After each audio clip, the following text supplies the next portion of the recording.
ជំរាបសួរអេបងជូពុកម៉ែបងប្អូនទាំងអស់គ្នានាងខ្ញុំឈ្មោះស៊ីថារស់នៅស្រុកបារាំងហើយខេត្តខ្ញុំនៅនឹងឈ្មោះថាខេត្តឃ្លាំងម៉ងហ្វែងបងប្អូន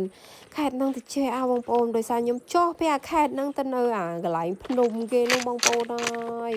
ដែលខ្ញុំគាត់នៅឆ្ងាយដែរហ្នឹងនៅសក់ជើងភ្នំបងប្អូនហើយ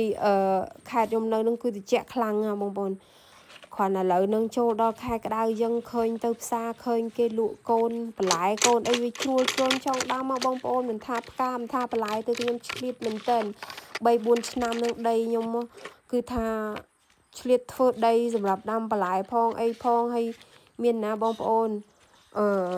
ដាំឆ្នាំខ្លះវាបានផលឆ្នាំទី1អត់សូវបានទី2រៀងគ្រោះសមទី3វិញទេសុទ្ធព្រោះវាត្រជាក់ខ្លាំងពេកបន្លែផ្លែឈើខ្លះគឺវាផ្លែប៉ុន្តែវាអត់ទុំបងប្អូនដោយសារមេឃវាត្រជាក់ខ្លាំងពេកវាអត់ទុំទេដូចពីប៉ោះខ្ញុំឆ្នាំមុនអត់ទុំនៅខៀវទាំងអស់ហើយណាមួយរៀងខ្ញុំដាំរៀងយឺតជាមួយឆ្នាំនេះគឺព្យាយាមរៀបចំឲ្យទាន់ពេលវេលាចាំមើលលទ្ធផលយ៉ាងម៉េចវិញហើយពេញប៉ោះហ្នឹងក៏អញ្ចឹងដែរហើយត្រូវនឹងដីហ្នឹងបងប្អូនគឺសុទ្ធតែថ្មពិបាកធ្វើពិបាកខ្ញុំទ្រាំតែធ្វើដីបានមិនតិចនឹងសម្រាប់ដាំនឹងពិបាកខ្លាំងមែនតែនហើយចង់និយាយថាចេះបងប្អូនស្អីគេនៅស្រុកយើងពាក្យស្លោកខ្មែរយើងគេនិយាយថាលពឹសដៃផ្ទៃឆ្អើយត្រូវឯង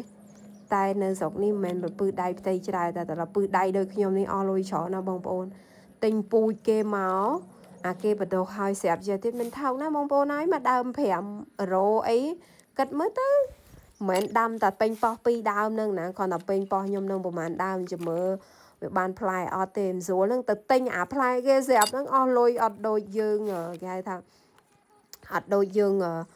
ដាំខ្លួនឯងផងប៉ុន្តែដោយសារខ្ញុំជួយចិត្តដាំធ្វើម៉េចយើងដល់ខែនេះហើយណាមួយយើងជាកូនអ្នកស្រុកអ្នកស្រែដែរអញ្ចឹងណាបងប្អូនឃើញដីតនេចេះតែឆ្លៀតឲ្យផ្កាខ្ញុំមានច្រើនណាស់បងប្អូនអត់ទាន់បានថតដល់បងប្អូនមើលទេដោយសារតែចាំមើលដោយសារផ្កាខ្ញុំមកវារៀងមានបញ្ហាបន្តិចអត់ដឹងអីចាំមើលសួរបងប្អូនណាដែលគាត់ដឹងអញ្ចឹងឲ្យបងប្អូនជួយប្រាប់ផងហើយមើលពេញប៉ោះខ្ញុំនេះដាំហើយទុនកកងែបងប្អូនអើយដល់កមកចាំមើលលទ្ធផលមិនវិញអរគុណច្រើនពុកម៉ែបងប្អូនទាំងអស់គ្នាសុខសប្បាយសំណាងល្អ